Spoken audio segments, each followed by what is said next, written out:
Good morning, everyone. Thank you all for joining us for the BOMA Kansas City Mid-Year Advocacy Update featuring Don Davis, Esquire of BOMA International, and Sam Alpert, our local government affairs director. Welcome, everybody. I know Don has a lot to talk about, as does Sam, so I'm going to go ahead and throw it over to Don to begin his presentation. As we're going, feel free to raise your hand to ask questions or add them to the chat feature and we'll call them out as they come. Okay. All right. Well, thank you everybody for asking me to come and speak with you today. Looking forward to it. I'm going to share my screen. And I have gotten so much better at this over time. It doesn't seem to take as much as it used to, right? So obviously, there's a lot going on in Washington, D.C. These days with different court opinions and legislation and everything that we're doing. What I'm going to talk to you today is a little bit about our federal affairs and the key things that are going on here.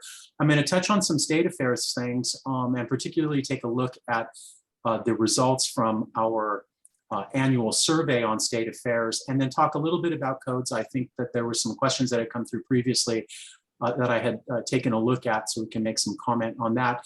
And then, as Crystal said, if anybody wants to ask questions, just raise their hand as we're going. It works out really well.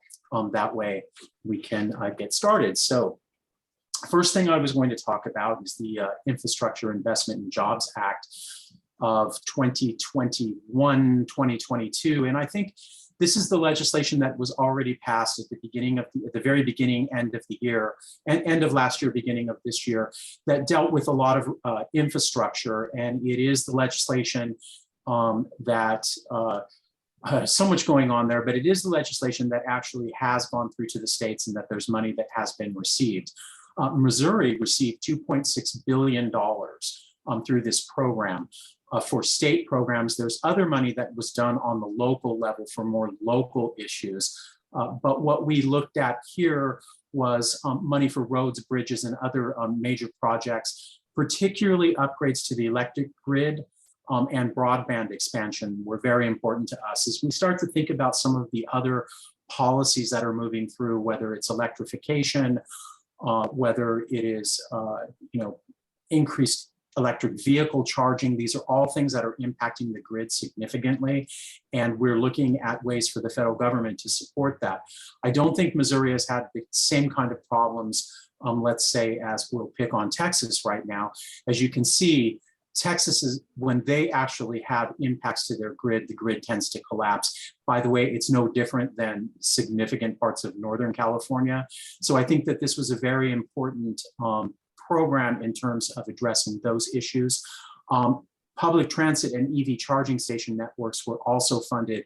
And you should begin to see some of those projects, particularly, I think, in your state on bridges and roads being repaired where there had not been funding before. As we know, what the next piece of legislation that everyone has been struggling with was what was known as the Build Back Better plan. And that has basically gone by the side. There is going to be no more Build Back Better.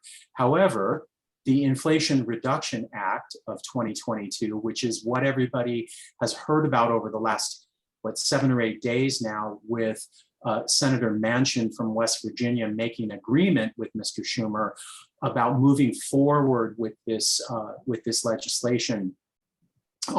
It really is the Build Back Better plan with a few other things added, a few other things deleted, and this is sort of what they've come to. There is a $14 billion increased taxes, and that will have an impact as they're looking at the carried interest rules that relate to how we actually refinance. And I'm going to talk a little bit about this, why they increase the taxes when we get to the sort of funding side of it. A key agreement is to raise the corporate income tax rate to 15%. And then there is $369 billion that's set aside for climate spending. Much of this is going to be dedicated to renewables.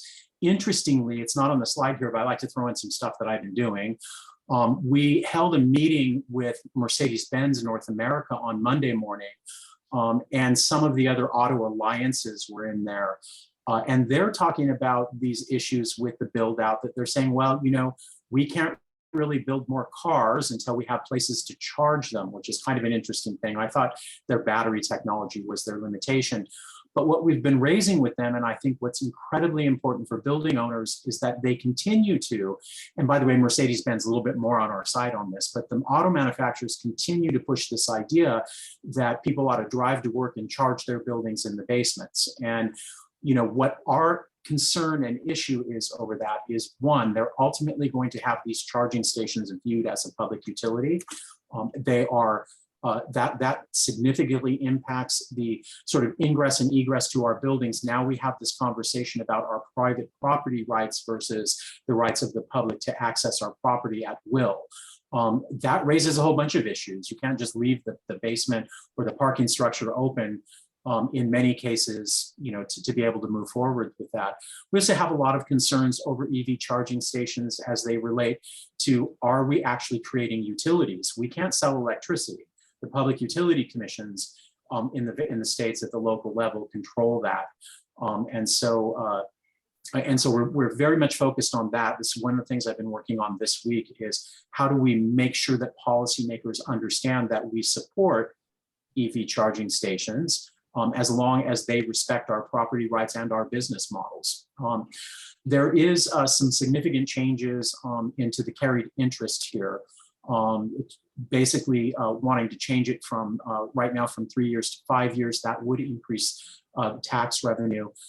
Section 179D, and this is a tax credit that allows for pass-through for income deduction if you make a significant energy efficiency improvement over the ASHRAE 90.1 standard now. So I think the current one is, it is 20% improvement over ASHRAE 2024. And then you get a deduction per square foot. Right now, it looks like it has been made permanent, but now they're trying to push for you know, a larger deduction. And it looks like it's going to be included in there with no restrictions. Again, just the carried interest and some more information on that. I guess you just talk a little bit about what it looks like, whether it's going to pass or not. So I'm going to tell you what everyone in Washington thinks, and then I'm going to tell you what I think, right? So there is this big, you know, indication that, you know, we're going to move through with this legislation. We've made a deal with Senator Manchin, and it's all going to happen. And it's going to happen this week. Well, the first thing is it's not going to happen this week. I don't think that there's any way that it can be brought to the floor on the Senate. I also think that it's a Democratic deal, which they can push through on reconciliation. I'm going to cover that in a minute, but they still need to have Senator Sinema, who has not weighed in, from Arizona, on whether or not she's going to support it. Without her, it's unlikely to happen. If it does happen, then what's going to happen additionally is that the Republicans will submit numerous amendments that will have to be voted on before it can move forward. What they call that here is a vote-a-rama, because everybody descends into the Senate office and files amendment after amendment, and each one must be taken in turn. So I don't see this actually moving through very quickly. I see that there's a huge roadblock with Senator Sinema, and I also am not 100% convinced that Mr. Manchin supports the legislation as it goes through. What I believe is that he felt like he had something more to say and wanted to be able to engage through the media to do that. And by making these announcements and saying that he's working on things, you know, really allowed that to happen. So my guess is, and I could be wrong, right? My guess, this bill is not going to pass. But there seems to be a lot of support for it going forward. But again, like I said, they would have to actually get Senator Sinema to agree, Senator Manchin to hold true to the deal that he's made, which we know in the past he's found ways to avoid some of the commitments that he's made to the Senate Majority Leader. So I'm not so sure that's going to happen. It looks like I can check the questions here.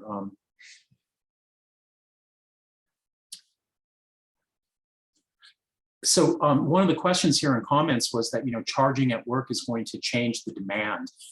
This is, and will have an impact on the building.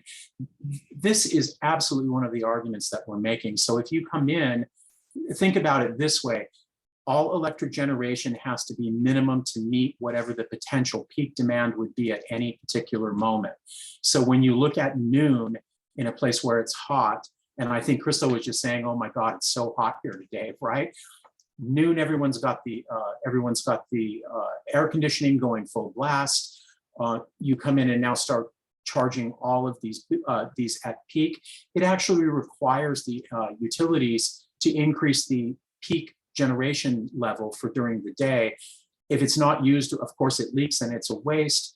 What does then happen to the building, though? And just so that you know, we have had some significant discussions with EPA, particularly about Energy Star numbers. Okay, are you going to start taking into consideration what our energy score is when we're now charging vehicles, which is not in our line of business, which is not something that we should be penalized for. And although Energy Star and the Energy Star number in some ways from the federal government's perspective is actually a voluntary program, when you get down to reporting at the state level, many times the Energy Star numbers or that data that's collected through Portfolio Manager is what's used. So we have had some significant discussions with them about that. How are they going to accommodate for that? There's another question here. Are there limits to what you can charge for charging? And that's actually another very good question. We've been engaging on that as well. Here's what the problem is. The electric rates are set by utility companies, by the local Public Utilities Commission. I have most familiarity with the state of California, but you cannot sell electricity at all unless they approve you as a utility provider. So the questions that we have posed to them is, how is it you're going to account for that or deal with that? Currently, no, you can charge, I think, whatever you want for parking in a parking space and plugging in a vehicle, but you cannot charge for the electricity in most jurisdictions. It's a big country, so there's some places where they're like, sure, right? But we don't know how that's going to go forward. And I guarantee you that these regulators, if they think we're making a lot of money off their charging for electricity, they're going to jump right in there and start trying to regulate us or charge us regulatory fees for that service. And so it's a huge open question about how that's going to move forward. Let's see. Looks like we've frozen here. There we go. So I just did want to talk a little bit about, because I was saying I don't think it's going to pass, but I wanted to talk about reconciliation, because everyone keeps asking, like, well, what are we doing in terms of like raising taxes or trying to pay for all this? How does this work? And I'm just going to go through this really quickly, but this actually IRA, or the Inflation Reduction Act, it is actually not a bill or an act in normal sense. What it really is a document that reconciles the budget. And if we go back to 1970, when this process was allowed, the idea was to say, hey, we've got $1 million to spend, and we said we were going to spend it on this, but things have come up and we want to spend it on that. So they were allowed to go back and reconcile the budget and change and move things around. They were not allowed to spend more money than was already in the budget. But what they did under Senator Byrd, also from West Virginia, ironically, was to say, well, actually, we're going to reconcile things and we can spend more money as long as we raise more money. And it always cracks me up, because I think, if any of us managed our budgets like this, we'd be bankrupt, right? We'll just spend more on the credit card, so it'll be okay. But that's why we have to have these other revenue generations. So what they said now is reconciliation can take place, and if you spend more money, you have to raise taxes. This is the reason for the corporate income tax increase, why they want to deal with the carried interest. If they can eliminate those, they can say they're making more money, and then that money can be spent on other things. This, of course, the IRA bill is, of course, significantly reduced from the $3 trillion infrastructure bill that was done earlier, but it still does those things. And importantly, much of what the tax policies were looked at did impact the things that are very important to us. 1031 exchanges, carried interest, done a very good job at preserving those. And so I don't think I think we're going to end up with a good package in terms of negatively impacting us. On the other hand, the corporate income tax is going to increase. It will be 15%, but I was in a meeting last Friday morning with the key Senate folks, and they were even thinking, well, maybe we could go to 16. So it depends, but I know for sure it will be that. Just overall, again, I mean, I think the Republicans are going to be opposed, obviously, to the human infrastructure comments, but the climate and environment stuff, I don't think they're that, interested in really kind of, raising taxes and moving forward. So we'll see how that works out. My one critique of the Democrats, as I have to say, is that they just can't manage their caucus. I mean, you got to love them, but they don't seem to know what they're doing, right? So, you can say what you want about Mr. McConnell, but he knows how to manage his caucus. I've said this in the past. If he was in charge of the Senate and these bills were proposed last year, they would have been made law by now. That's not saying anything about any of the policies that they're proposing, but just the ability of them to, be able to get things done. And the Democrats seem much more confused. The other slides I just ran through were really just some more detailed information on the 1031 exchanges and the like kind and carried interest. I'm happy to share all the slides. So if you want to read more about that, and Crystal, please feel free to share the slides with everyone when we're done. I wanted to touch base just a little bit on our carbon reduction plan. I think almost everybody's heard of this. We did launch it at the annual conference. It really has two components to it. One being a challenge to benchmark the energy use in the building, and the other, really, what we're trying to put together is a repository, if you will, but a decarbonization policy repository of all of the types of actual programs that have worked across portfolios to reduce carbon use in the building. And what we're vetting that stuff for is things that actually work, rather than just, New York, here, we're just going to put this legislation on you and you guys figure it out. We're trying to be the organization that helps you get there. The one policy that we did adopt, I put it up here, and I'm going to go ahead and read it. Don't usually read slides, but I think this is really important because there's a lot of confusion about what BOMA is doing, but we are committed to providing the built environment with the tools needed to implement carbon reduction strategies. That's where our repository comes in at boma.org/carbon. And when you go there, you will find things that have worked for large portfolio holders like JLL, but also things that have worked, from the advocate side, like the model ordinance from the Institute for Market Transformation. It's a good ordinance. It provides a lot of flexibility and alternatives to mandated carbon reduction, regulations. So there's a lot of stuff in there, even legislation that we've been supporting. And so the pathways to demonstrate that building emissions reduction, we are encouraging everyone to sign up for the baseline. It does go back 5 years. So if you've made significant achievements in your program or in your carbon reduction, we'll be able to capture that and use that data to show the kind of advancements that our industry has made, and to ensure economic viability. So I think that's a really key point of BOMA's view on this, which is, yes, we want to reduce carbon. Yes, we want to provide the information about how we have gotten there to the government so that they can consider the types of reduction strategies that we've used.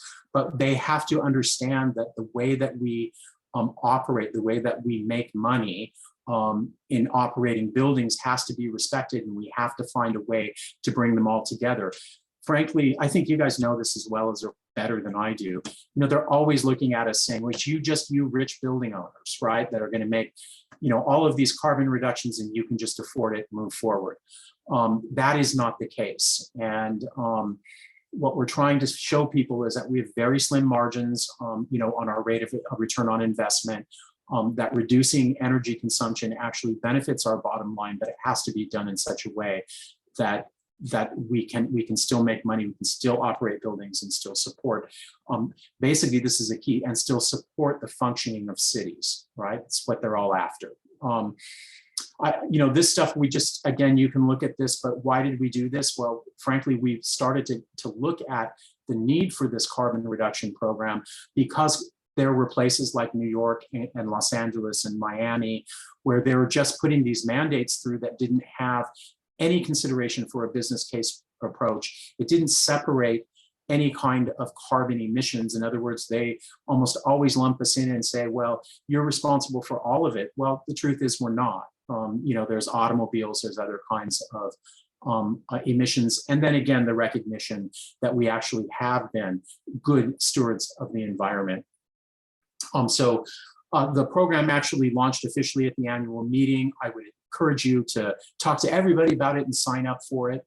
The number one thing that I really need out of this, and I think you folks on the ground will understand, is we are going to have RETEC, our contractor, take this data in aggregate from all the buildings and then show how we've been able as an industry to reduce carbon emissions and address climate change issues without mandates. It's going to be really key for us because they're really just coming in, and saying, just do it, I can give you examples. We don't have enough time to go into it, but give you examples. New York City is just shuttering buildings. They're like, the fines are so excessive that the buildings are shutting down. So you'll hear more of that in some of the things that we're doing in our e-advocacy. We're going to continue to push that. We're going to bug you so much about carbon reduction. You guys are going to be, we don't want to hear from them anymore. One of the other issues that I wanted to bring up is our federal legislation. So BOMA actually identified, helped the members of Congress craft and then supported to introduce the Green Energy Loan Enhancement Act. And just basically, it's a bipartisan bill, which in itself was amazing because we got a Democrat and a Republican to agree that this legislation was positive and to introduce it for us. We do have, I think, about 14 or 15 co-sponsors. We're continuing to build on it.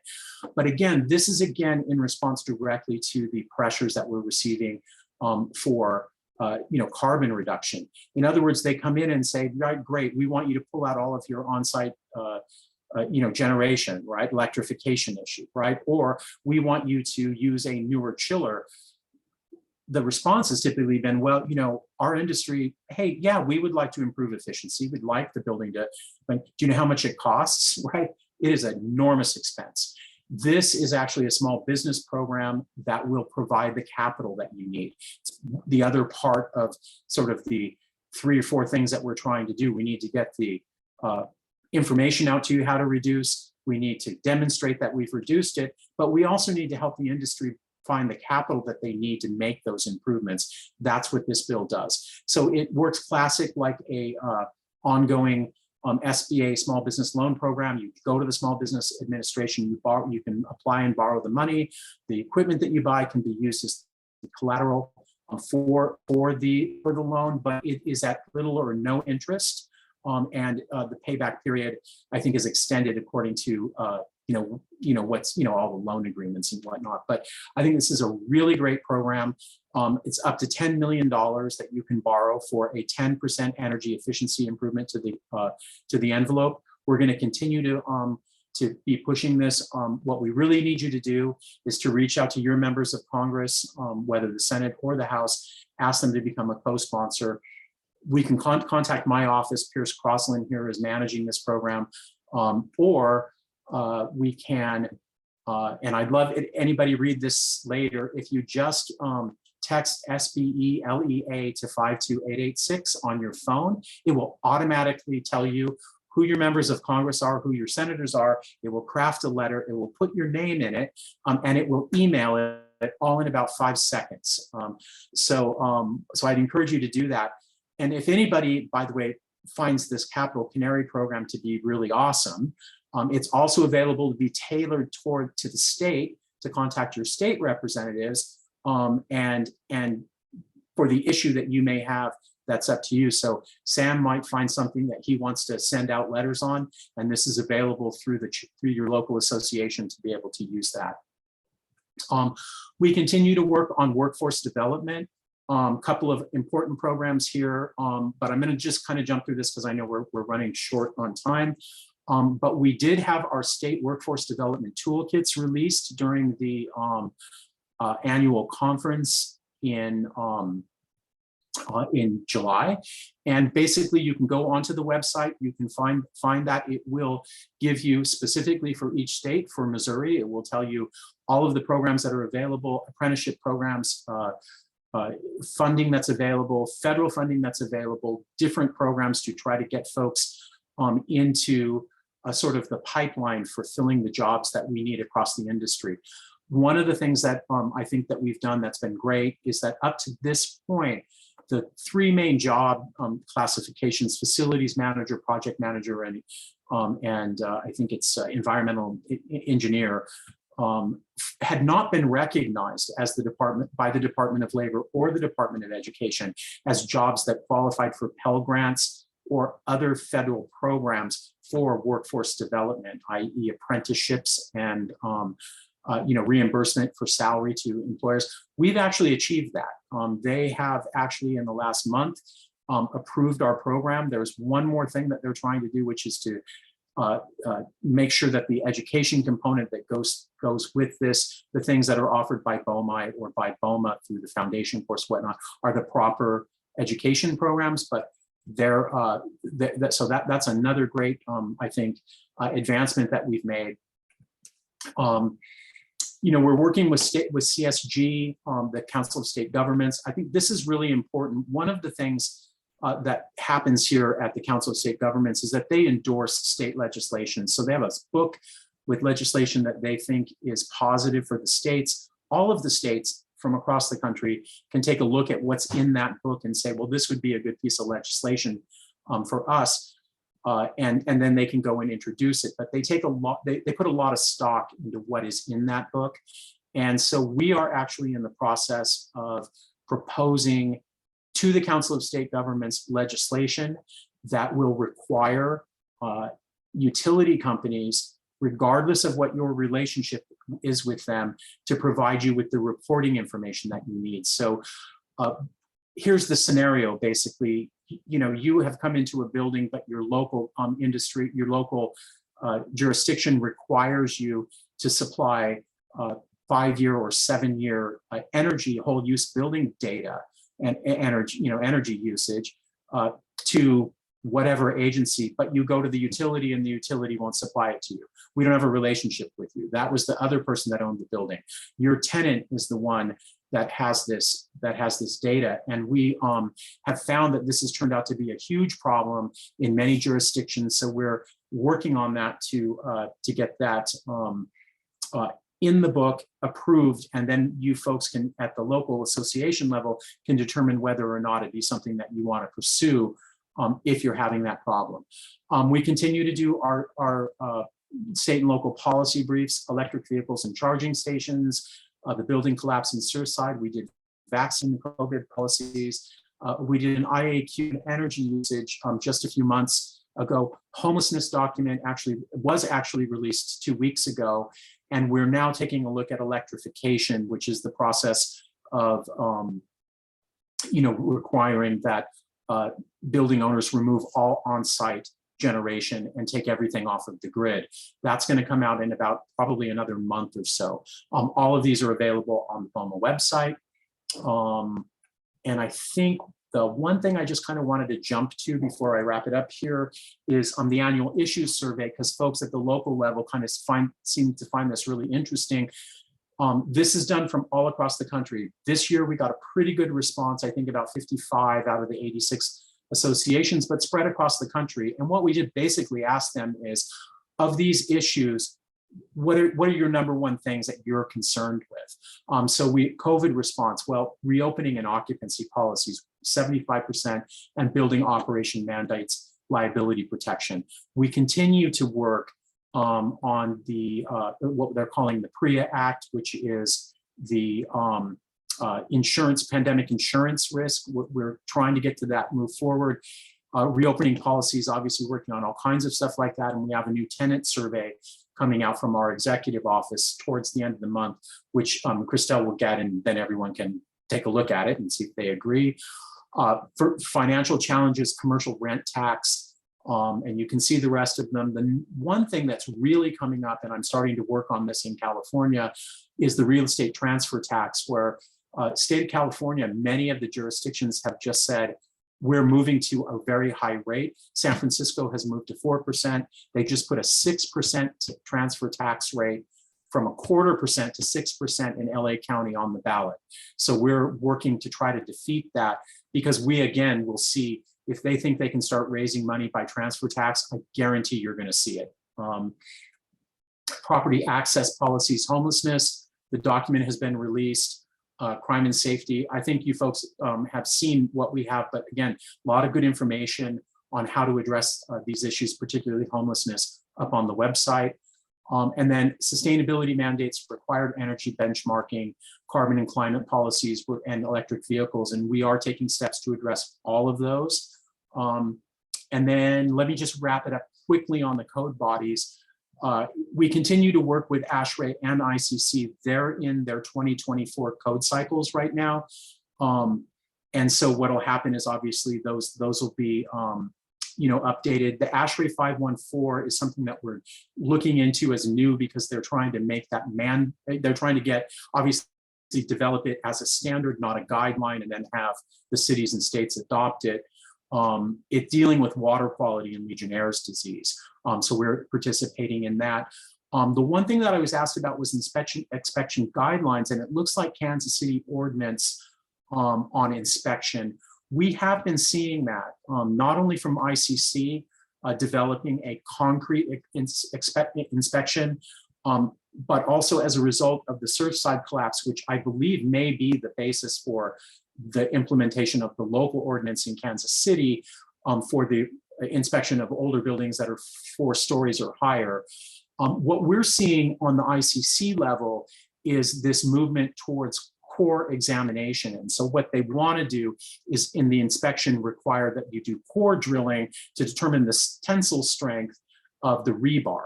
So as any of you who are managing buildings know, we're now talking tens, if not hundreds of thousands of dollars to inspect something that may not even need it.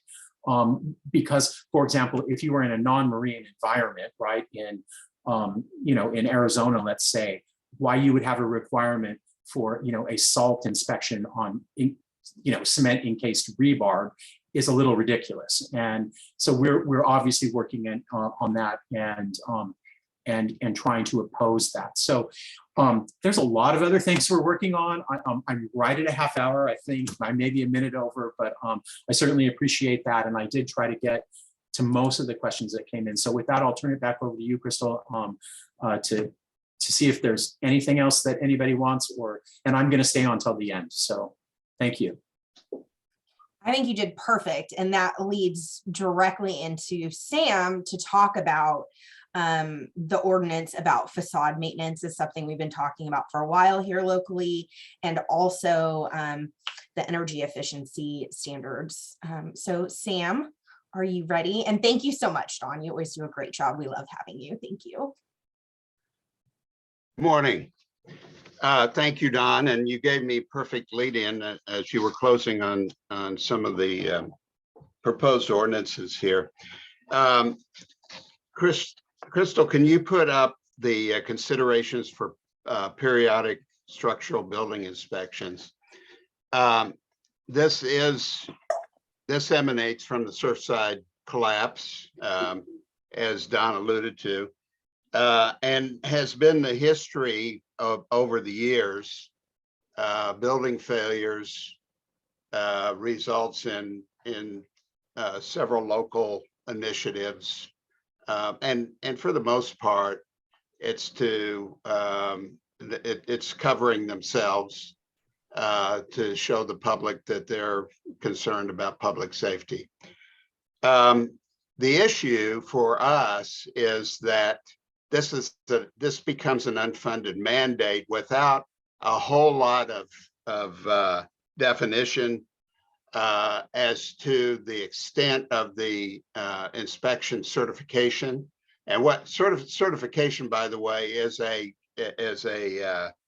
catchy, troublesome term used in these ordinances, because for the most part, the design professionals are only going to certify to what they see and believe to be the conditions that were originally accepted by the city when the building was built, that the building was built to the specifications, and that visually they don't see any particular problem at the time of the inspection. So this is a problem that they have raised. The city has assured the engineers, that the private engineers, that they need not worry about liability because they're only certifying to the best of their knowledge from what is visible, from what they're observing. So we're gonna see some user fees if this passes, and this is the 220-612 that Don alluded to. The hearing in committee is in the Neighborhood Planning and Development Committee today at 1:30. We're hoping that some of our testimony will be noted, and that we'll go on record as being concerned that this is an unfunded mandate. The issue is the lack of capacity and the unknown number of buildings that we're really talking about that will add to the workload for the city, who is already behind on inspections that are already codified. In Kansas City, Missouri, the only existing building, its periodic inspections have been parking structures. We have a unique situation in Kansas City where we have a lot of underground industrial space, and the communications tower structures. Those three items are so far have been the only required recurring periodic inspections. At this point, and particularly with regard to the parking structures, which a lot of our members are dealing with on a daily basis, the city is months and months and months behind already in these inspections because they just lack the capacity to administer the program. They don't have the human resources. And well, in one of our meetings with staff, they said, well, it's obvious that if we do this, that the private sector is going to have to gear up with their professionals. They don't understand that the structural engineering is a very specialized field. And to say, particularly with the city staff being able to know, what is safe and what is not safe over the long term is an unreasonable expectation. So our main concerns here, as you go down through the bullet points, are we don't know the universe of buildings. We need to know the number of qualified design professionals that can do this work. We're concerned that these user fees will escalate to support the program because the money's not there currently for whatever it takes.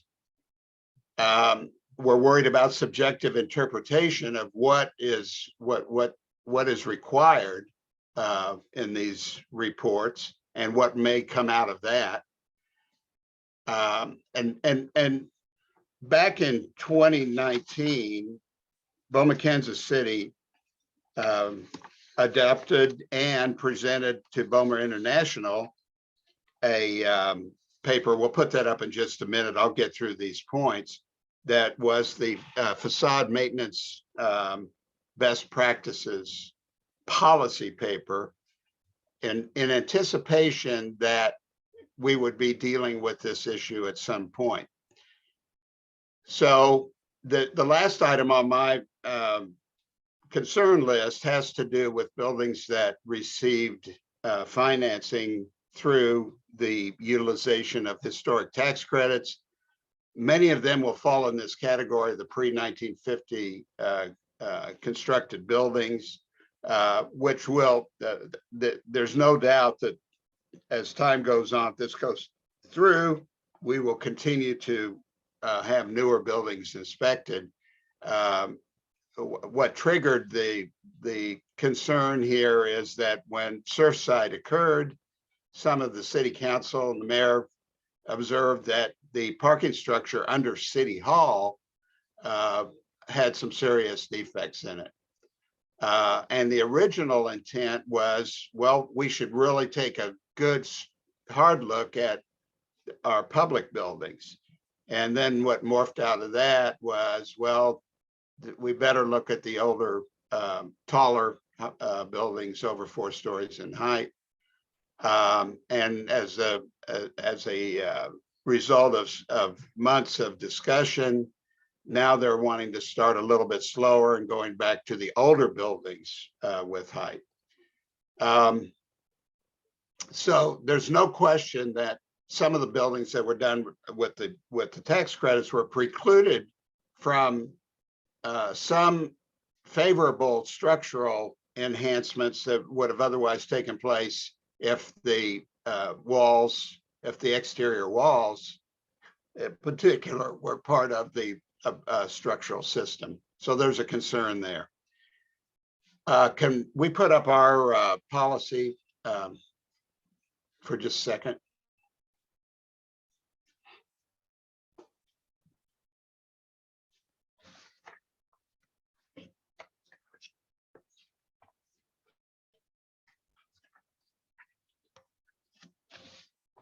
So we published this, as I said, in 2019 and presented it in the Codes Committee at the Winter Business Meeting in 2020, just before the pandemic shut everything down. And basically what it says is in the end, because there's so many variations in the type of construction, the height of the buildings, the quality of the materials, that ultimately the responsibility falls to the owner to maintain their building in a safe, manageable situation.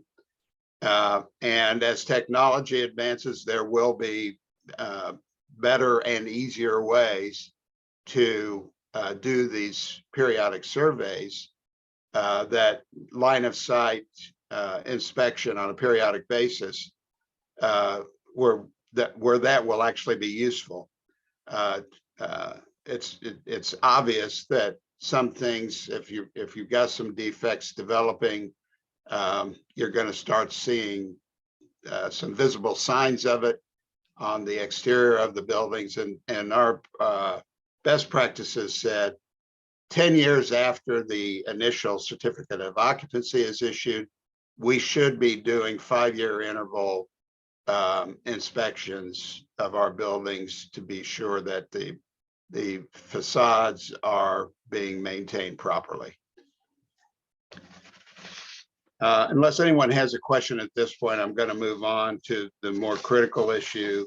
As I said, this is in the City Council Neighborhood Development or Neighborhood Planning Development Committee today at 1:30 p.m. Anyone that can be there, it'll be appreciated, just to show that we do have concerns, and the industry needs to be a part of the solution here. So then next week, and both of these issues have been held in committee now for a couple months.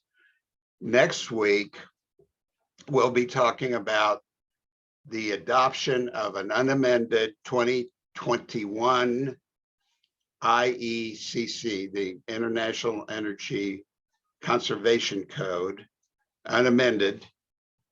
And just a little background here. For at least the last 3 code cycles, there's been a good faith effort on the part of the leading municipalities in our region to do some outreach to the industry to make sure that we were reviewing the ICC recommendations and commenting and having sufficient input. So at the time that it came before their governing bodies, there wasn't this surprise all of a sudden that we're working under different rules, and they were getting a lot of pushback, and it's worked great. So typically in our region, on the Missouri side, it's Kansas City, Missouri. On the Kansas side, it's Overland Park, Kansas. Between the two of them, one or the other would take the lead, set the groundwork. We'd go through this process, and it isn't something that happens in 1 or 2 meetings. This is over a 3 or 4 month period, and we go through the proposed code line by line to see what is going to impact us and comment on it. So there may be a series of 8 to 10 meetings over that period of time for a couple of hours at a time, but it's been very productive and very useful, and as I said, has been favorably received by the governing bodies, so that they know that the people have been involved. In this instance, that wasn't the case. We learned late in the game that it was the environmentalists and what I'm calling an unholy alliance with some local tenant, residential tenant advocates, got the ear of a couple of our council people to sponsor this adoption provision, which is, I need to get the number on that one. It's 220624. I'm sorry, 220364 is the number on that ordinance, which will be heard next Wednesday, same committee, same time. We've had a number of meetings. We have a strong development community coalition.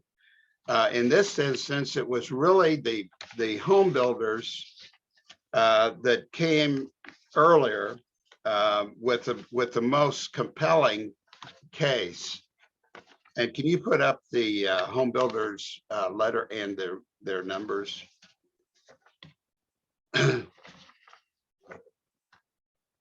So we have the home builders, the commercial builders, and associated general contractors. We have the apartment associations, all in lockstep with these concerns. So this was a cost analysis the local home builders did, and this based on an average size home that they're building today, new home, 2,434 square feet, 2-story. The bottom line is, if you adopt the code unamended, and by the way, amendments happen every time a code comes up for consideration. Local amendments are not something that are in any way unusual.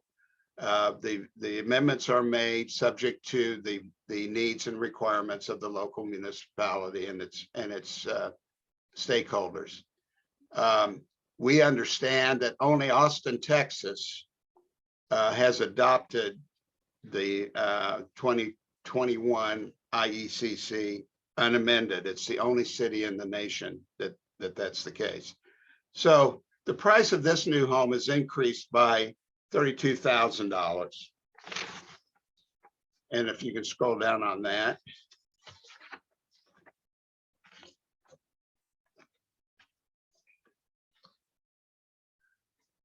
Let's go down to the color copy. and if you can extrapolate in some of our mixed use buildings where we do have some residential use, some of these costs that would happen on a ground level or garden apartment will translate on square footage basis. It's about $14 a square foot, given that there are some differences in the total construction, but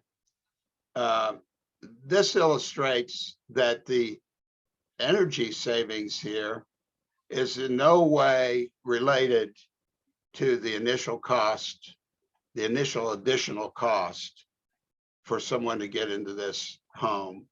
And the return on investment, as you can see, is way out there. So the argument that, and I know Don knows this as well, that there's no economic argument with the environmental movement.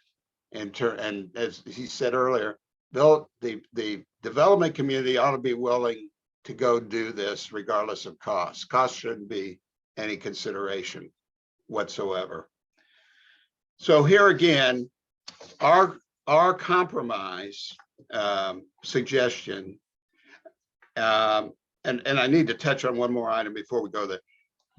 So in the commercial code, the big item is commissioning. So, you know, there's a school of thought out there among our owners. Some believe that they hired a professional designer to give them the systems to perform at a level. They paid a price for it, and by God, those systems should perform as advertised when the building is put into service. This adds another layer to that process. Commissioning adds another layer that says, well, we've got to let it operate for a while before we determine that it really does meet the standards that were originally set out. The consequence of that is if you've got financing that needs to be closed, subject to your certificate of occupancy, that's going to be a pretty iffy proposition now, based on these commissioning certifications as to when your financing can be closed. So commissioning adds a whole new dimension, additional costs, unknown timeframes. And on the commercial side, I would say of all of the changes, that probably is top of the list for us. The certifications, the energy certifications, which Don spoke to, that again is going to lead to far greater costs than what we've seen. Finding the qualified folks, making sure that we're not opening up a whole new cottage industry for inspectors who will rubber stamp plans. It's just unrealistic. So our compromise is, we had sat on the International Energy Conservation Code since the 2012 version, and we are holding out as a compromise of what would be acceptable at this point, and most of all, in light of all of the economic uncertainty right now, it makes more sense to go to the 2018 amended version of the code, and we'll live with that and take another look at it in 24. The other thing that makes this difficult is all of a sudden we have a likelihood that we're going to be in a more compressed code cycle, a 3-year cycle instead of a 6-year cycle as we had been working on previously. So the code's adoption process is, there's nothing magic. It's a lot of intelligent people putting forth their best ideas, but one size doesn't fit all, and each jurisdiction needs to decide what works best within the confines of their communities. So that's kind of the crux of what we're working on right now. And if there are any questions or comments at this point, I'll take those.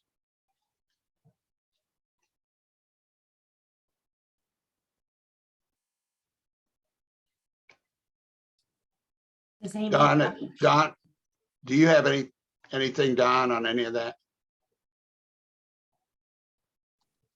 You're muted. You're on mute, Don. Yep, no, I'm fine. Everything I think that you said was right along lines of what we're struggling with, right? So I'm good. Does anybody have any questions for Sam about participating in either of the meetings that are happening today, this afternoon? At what time did you say, Sam? 1:30. 1:30 today. At Kansas City Hall on the 26th floor in the council chamber. And then we also have to think about 1 week from today is the second meeting that we need folks to attend. And that one is also at 1:30 next week in the same space that you'll be meeting today. And prior to that, we need to communicate. We sent out some communications, that some model do you have the model letter on the codes from Augie Huber? We can put up.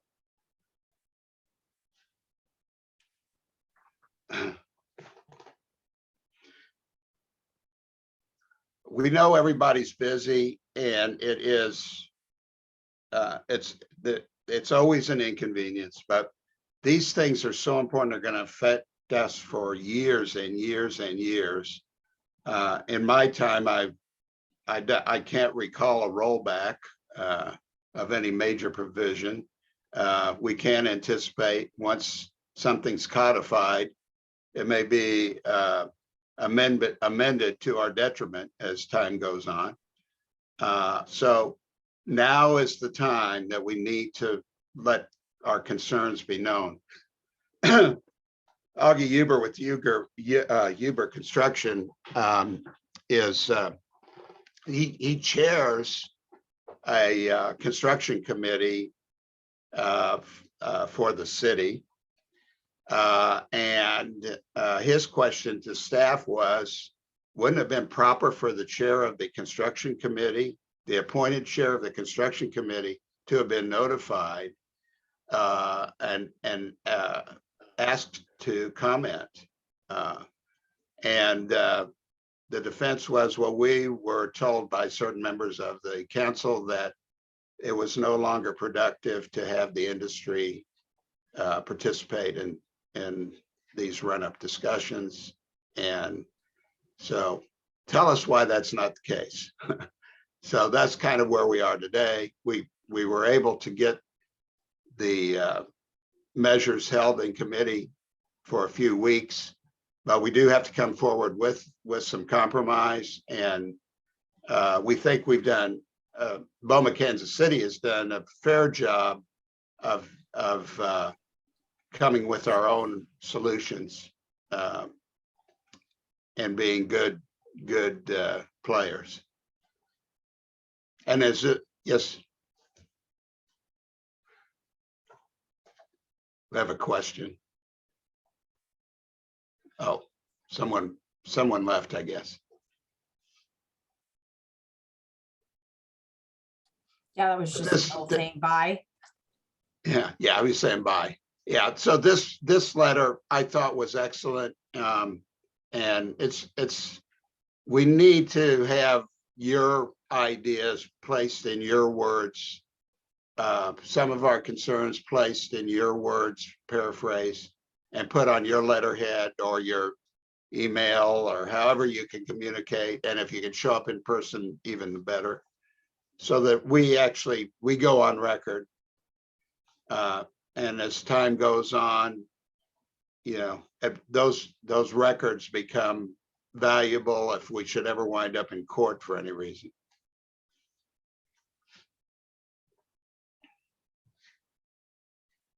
Thank you. You're muted, Crystal. Of course, I'm muted now. Okay, so I'm going to be sending this out to everybody today. With this webinar, I'll also put a time where your local speech starts, where we start talking about these issues that we want people to attend. The email will also have the meeting information that we're wanting people to go to. And I will cut the verbiage that we're asking people to utilize in a letter from a PDF into a Word document, so people can easily cut that into an email or letter that you can send off to your council person. Okay. Oh, look at your team. Hello. Joni's got some folks. Yay.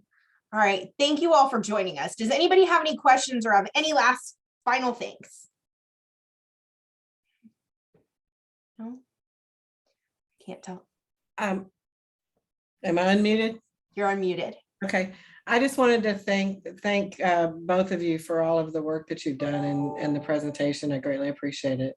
It's all awesome information and certainly something we all need to be very passionate about. So thank you. Yes. Thank you, Dawn. Thank you, Sam. Thank you, everyone, for joining us. Have a great afternoon.